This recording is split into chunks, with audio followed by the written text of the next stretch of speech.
그동안에 우리는 정통 한약에 대해서 그 성분을 배우고 또 그 이론을 공부를 했는데, 여기에 설명되어 있는 민간식이요법은 우리가 전통적인 한방서적에서 얻어지는 내용들이 아니고, 즉 말하자면 방약화편이라든지 동의보감이라든지 이래 있는 처방을 여기에 가지고 수업하는 내용이 아니고, 순수 민간요법, 그동안 우리가 지금까지 우리 오랜 세월 동안에 어떤 민간에서 주로 다루던 이런 그 약재들을 가지고 우리가 건강에 도움을 주는, 또 아니면 우리가 어떤 질병의 치료 효과를 볼 수 있는 그런 내용들을 뽑아내 놓은 내용입니다. 그래서 이제 여기 대해서는 빨리 진행을 하고, 시간이 남으면 제가 오늘 여러분 이제 진짜 오늘 사물탕이 뭔지, 또 사군자탕이 뭔지, 또 팔물탕이 뭘 팔물탕이라는지, 또 십전대보탕이 또 뭐 어떤 걸 십전대보탕이라는지, 또 여러분 그 상화탕 같은 거는 현재 약방에도 많이 제약이 있어서 만들어 팔고 있습니다. 그죠? 그래서 우리가 이제 손수 우리가 상화탕도 만들어 먹어볼 줄 알아야 되고, 또 여러분들 손주나 자녀들에게 사군자탕, 기를 도우는 사군자탕도 직접 구입을 해서 한번 끓여 먹어봐야 되고, 또 사물탕도 아이들 발육이 잘 안 된다든지 또 힘이 없고 피가 좀 모자란 듯 하면 또 사물탕도 한번 만들어 먹어봐야 되고, 또 이제 그 한의학을 공부하는 데 있어서, 한방을 공부하는 데 있어서 가장 기본적인 처방으로 가장 많이 활용되는 처방이 십전대보탕이라는 처방인데, 우리가 그런 처방을 통해서 우리가 한번 차를 만들어 먹어보든지 약을 만들어 먹어보든지, 뭐 약을 만들어 먹는다 해도 상관이 없고 차를 만들어 먹는다 해도 아무 상관이 없습니다. 단지 중요한 거는 여러분이 이 재료를 가지고 우리가 어떤 판매를 목적으로 해서 생산할 때는 약이라는 용어를 써서 안 되고, 똑같은 처방을 가지고 식품을 만들어도 안 됩니다. 그거는 식품공정이나 식품위생법에 근거해서 우리가 법에 저촉이 되지 않는 범위 안에서 식품을 만들어서 판매하면 되는 것이지만은, 우리가 우리 건강을 위해서 공부해가지고 뭐 약을 만들어 먹든 식품을 만들어 먹든 아무 관계가 없는 것입니다. 그래서 이해하시고, 우리 오늘 활용 제3장을 공부하고 잠시 시간을 따로 마련해서 제가 오늘 여러분에게 보내드릴 이 보너스입니다. 이 보너스를 설명을 하도록 그렇게 하겠습니다. 우리가 이제 그 민간식이요법을 공부함에 있어서 알아둬야 될 것은, 우리가 처방이나 기본적으로 한의학 서적에 나와 있는 내용들은 아주 정확한 중량이라든지 이런 게 공식화된 기록이 있습니다. 그런데 우리가 민간약재로 쓰는 이런 내용들은 보면 그런 원칙이 딱 정해져 있는 것은 아니고, 그때그때 필요에 따라서 뭐 어떤 것을 조금 더 많이 넣기도 하고, 또 어떤 것은 좀 적게 넣기도 하고 하는 이런 그 편의상으로 활용할 수 있도록 되어 있다는 것을 미리 이해를 하고 넘어가는 게 좋겠고요. 자, 우리가 이제 소화기계를 한번 훑어봅니다. 소화기계는 위장과 비장과 소장과 대장이죠. 그 다음에 육부는 우리가 주로 소화기계에 관여하고 있다고 이렇게 보면 됩니다. 근데 여기 보면 이제 위도 육부인데 비장은 육부가 아니죠. 오장에 속하죠. 그래서 우리가 보통 흔히 말할 때 소화가 잘 안 되고 속이 그득하고 깝깝하면 이 비위가 약하다 이런 말 잘 많이 하죠. 그래서 비장과 위장은 소화를 시키는데 가장 중요한 핵심 우리 장기입니다. 그래서 위는 육부의 하나로 음식물을 소화하고, 비는 오장의 하나로서 소화된 영양물질을 온몸에 공급한다 그랬죠. 우리가 활용 제1장에서 공부할 때 비장이 하는 역할이 그랬습니다. 비장이 하는 역할은 위나 소장에서 흡수된 영양소를 필요한 곳에다 실어다 날라주는 운반하는 기능이 있다고 제가 말씀을 드린 적이 있었어요. 그 다음에 소장은 일단 위에서 우리가 이 음식물이 들어가면 일단 부숙을 시킵니다. 부숙시킨다 하는 말은 무슨 말이냐면 1차적으로 이거를 완전히 잘게 부수는 식으로 해서 수축작용에 의해서 아주 부드럽게 만들어주는 거죠. 그리고 우리가 단술이 익으면서 녹말이 빠져나오듯이 음식물에 있는 이런 어떤 성분들을 거의 분해해서 소장으로 내보냅니다. 또 여기서 얘기하는 소장은 위에서 초고적으로 소화된 음식물을 아주 정확하게 소화시켜서 거기에 필요한 우리가 영양소를 완전히 딱 뽑아서 비장을 통해서 몸에 운반해주는 이런 영양을 뽑아내는 이런 것을 작용을 하고, 찌꺼기는 대장으로 내려보내서 몸 바깥으로 내보내는 역할을 하는 것이다. 그 대장은 뭐 하는 역할을 하냐면 소화계통에 속하는 대장은 소장에서 내려온 음식물을 받아서 그 속에서 수분이 있는 것을 흡수합니다. 수분을 좀 흡수하고 나면 다른 작용은 없어요. 거의 내려온 우리 음식물 찌꺼기를 보관하고 있다가 바깥으로 밀어내주는 이런 대변을 내는 이런 역할을 한다고 보면 되겠어요. 우리가 이제 소화계통에서 보면 간경변증이다 하면, 간경변증은 이게 뭐 예사로 그냥 간이 조금 안 좋은 그런 상태가 아니고 간이 돌덩이처럼 굳어져가는 그런 상태를 우리가 간경변증이라고 하죠.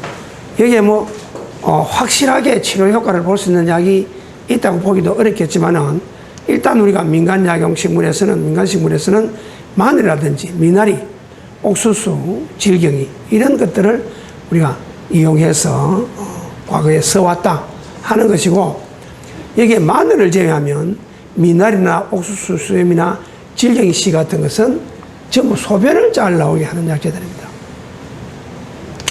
그 다음에 간염 바이러스에 의한 간의 염증성 질환인데, 화학물질에 의한 중독성, 알코올성 간염이 있을 수 있고 약물성 간염 또는 중독성 간염이 있을 수 있는데, 우리가 약용식물로서는 결명자나 뎁사리, 또 도둑놈의 지팡이, 고삼이죠.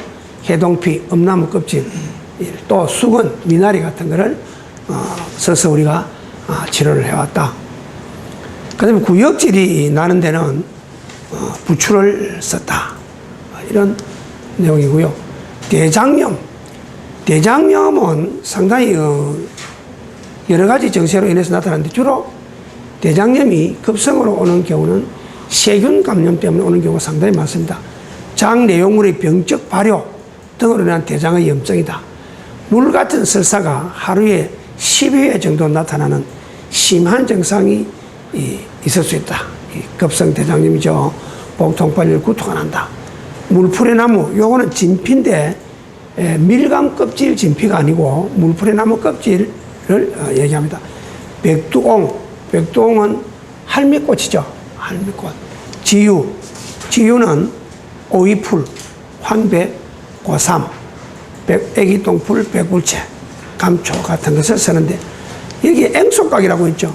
이 앵소각이 뭐냐면 앞편을 채취하고 난 원초입니다.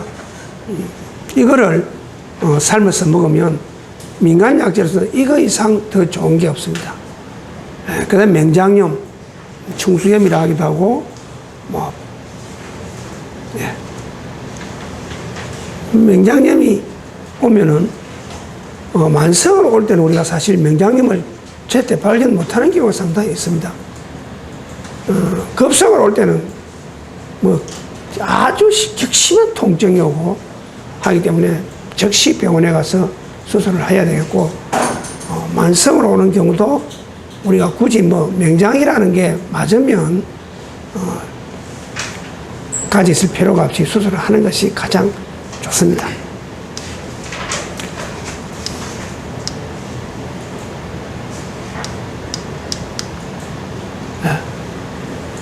위암을 우리가 한방에서 반위라고 얘기합니다. 반위.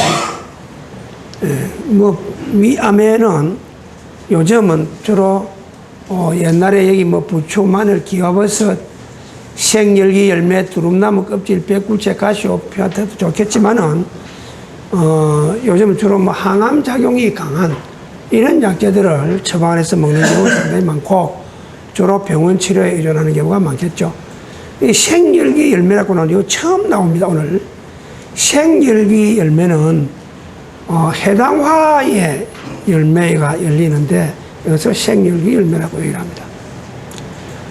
변비는 사실 우리가 약용식물로서 처방을 하면 상당히 효과를 볼 수가 있습니다. 물론 여기서는 약용식물 마늘이나 뽕나무 이런 거를 얘기했지만은 대황도 좋고 좋은 게 들어있죠. 그리고 변비가 심할 때는 우리가 앞으로 이제 공부를 조금 더 하게 되면 한 5-6가지 약재를 처방화해서 먹으면 장애열을 해소시켜주고 변비를 해소시키는 그런 좋은 처방들이 앞으로 있습니다.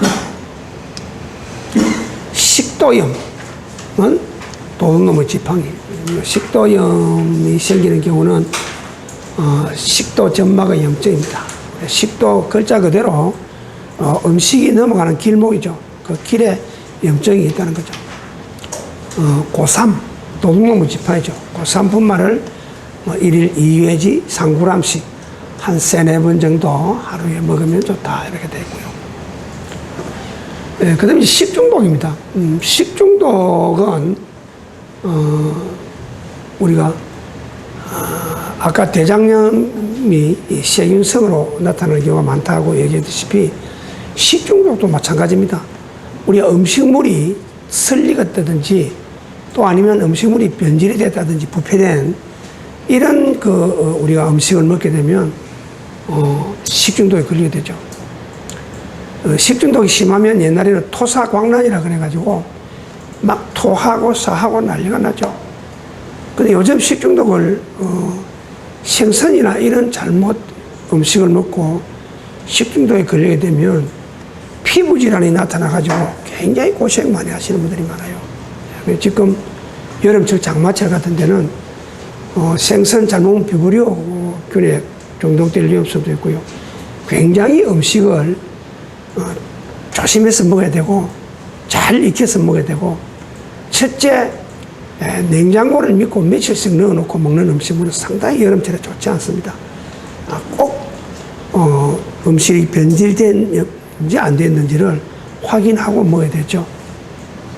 우리가 식중독에는 이 독성이라 그래가지고 녹두, 천막, 검정콩 같은 것도 해독성이 강한 약이죠. 주로 이런 거를 민간약재는 씁니다. 쓰는데 식중독이 심하게 걸리면 우리가 이제 앞으로 공부를 하겠습니다만은 방약 한편에 보면 곽향전기산이라는 처방이 있어요. 그걸 먹게 되면 금세 치료가 됩니다. 위경련. 위경련은 위장 주변에 심한 통증, 격한 그 경련을 일으키는 증상인데 명치를 중심으로 돌발적으로 나타나는 동통발작 또는 구토.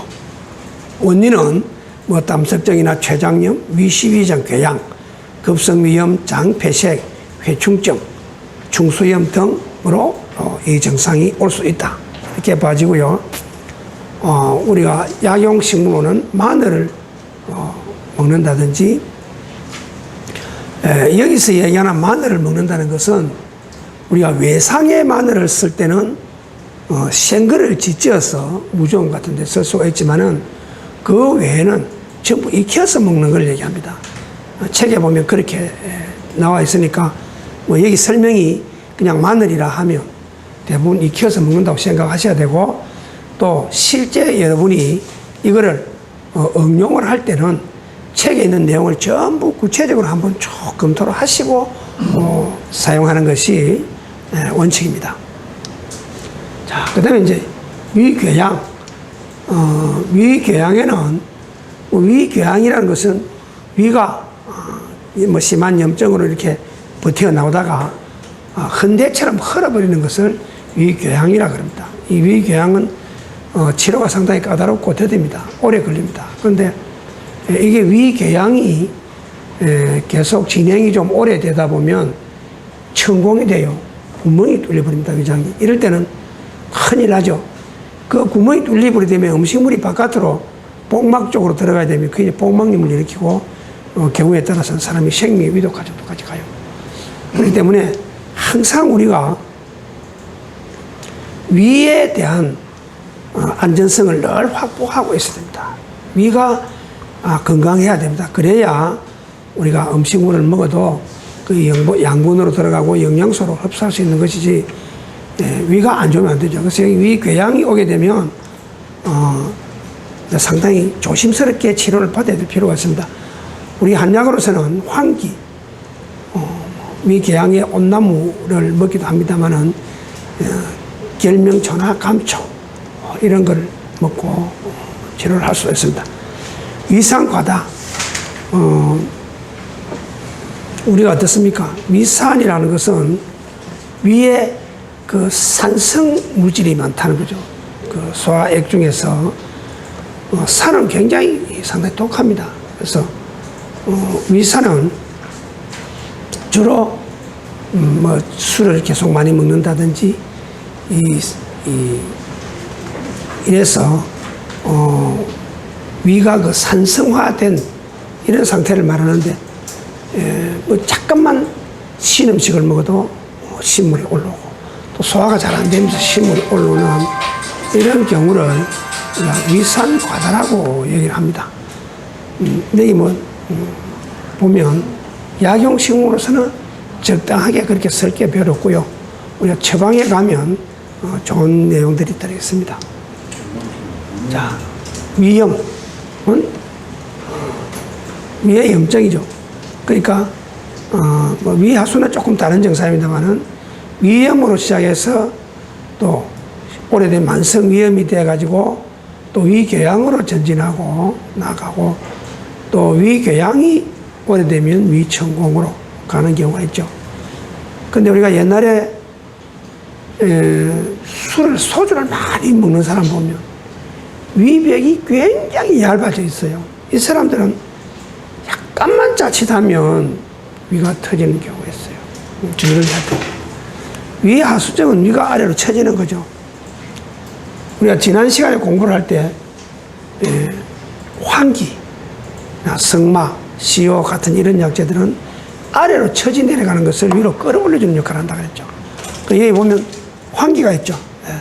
그래서 위하수에는 상당히 환기가 좋다 이래 보면 됩니다. 위장 및 내장 기관이 제 위치를 벗어나 아래로 처진다. 아래로 처진다.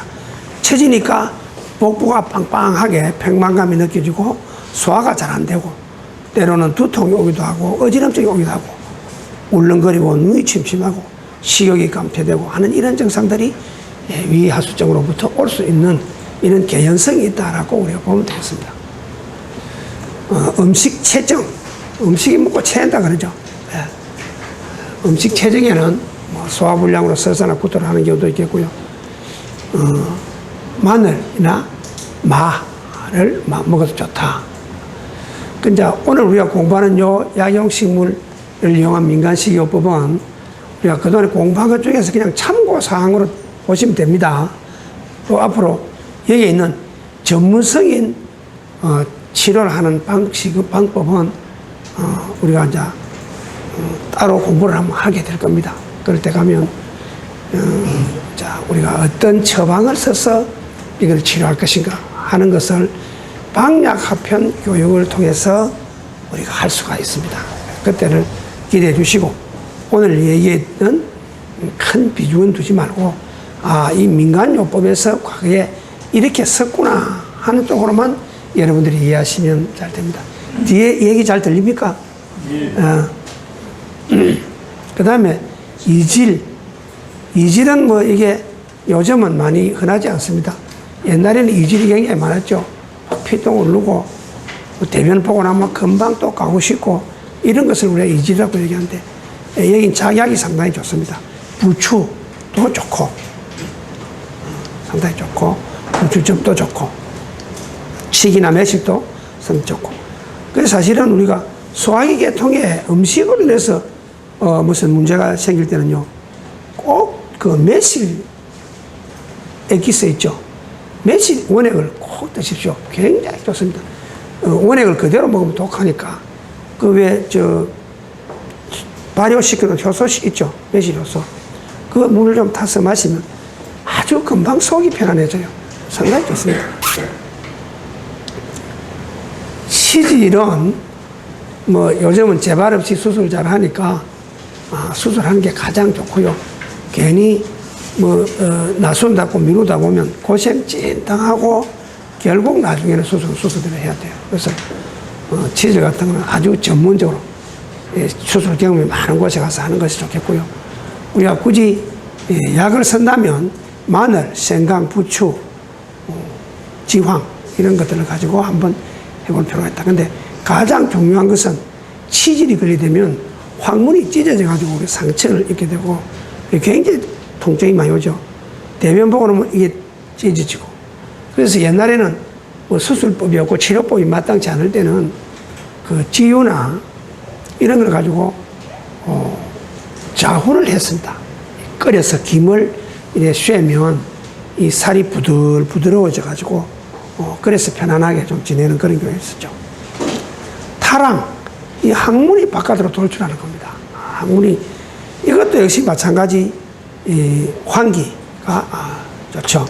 자, 탈출성 치액, 습관성 변비 여러 가지 원인을 내서 도둑놈의 지팡이나 초피나무, 환기 등으로 치료를 할 수 있다. 아까 식중독 할 때 토사관한 얘기를 했습니다만은 구토, 설사, 복통, 분민 여러 가지 이런 증상이 나타나죠.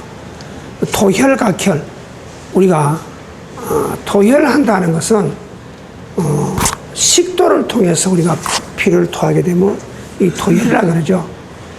그러고 기도를 통해서 우리가 피를 토하게 되면 주로 각혈이라 그러죠. 토혈은 우리가 뭐 식도나 12장 이상이 있을 때 나타나는 거고, 각혈은 폐결핵이라든지 폐에 장애가 왔을 때 피가 나오는 것을 객혈이라 그러죠. 역시 뭐 여기도 뽕나무나 마늘을 활용을 하도록 되어 있습니다. 그다음 이제 호흡기계입니다. 호흡기계는 폐를